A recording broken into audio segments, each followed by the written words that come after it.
নমস্কার, আমার চ্যানেলে সবাইকে জানাই সুস্বাগত।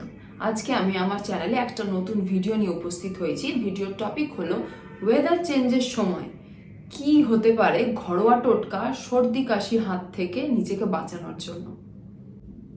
ওয়েদার চেঞ্জের সময় সাধারণত সকালবেলা ঘুম থেকে উঠে হাঁচি কাশি বিভিন্ন অস্বস্তির সম্মুখীন হতে হয় এবং দিনের কিছু কিছু সময় ক্ষেত্র বিশেষে গায়ে জড়তা মানে গায়ে ব্যথা এবং খুব কাশি মানে শুকনো কাশি হয়ে থাকে। ওয়েদার চেঞ্জের সময় সর্দি কাশির উপসর্গ যখন দেখা দেয় তখন যদি আমাদের গা ব্যথা করে সেই মুহূর্তের জন্য আদার জল খুবই উপকারী।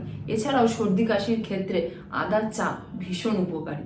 তাছাড়া যাদের সর্দি কাশির সমস্যা রয়েছে বা সর্দি কাশি হলে গলা ব্যথা করে বা নাক দিয়ে জল পড়ে, সেক্ষেত্রে দুধ চা বা কফির পরিবর্তে যদি আদা চা পান করা যায় তাহলে সেটা ভীষণভাবে উপকার দেয়। যাদের ঠান্ডা লাগার ধাত রয়েছে কিন্তু অ্যাসিডিটির কোনো সমস্যাই নেই, তারা সকালবেলা ঘুম থেকে উঠে খালি পেটে কুসুম উষ্ণ জলে লেবু আর মধু মিশিয়ে জলটি পান করতে পারেন। এটা ইমিউনিটি বুস্টার হিসেবে কাজ করে এবং ধীরে ধীরে ঠান্ডা লাগার ধাতটাকে কমিয়ে দেয়। এছাড়াও মশলা চায়ের সাথে পুদিনা পাতা মিশিয়েও খাওয়া যেতে পারে। এই ছিল আজকের ভিডিও।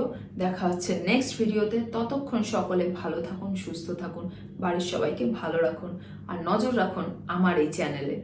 ধন্যবাদ।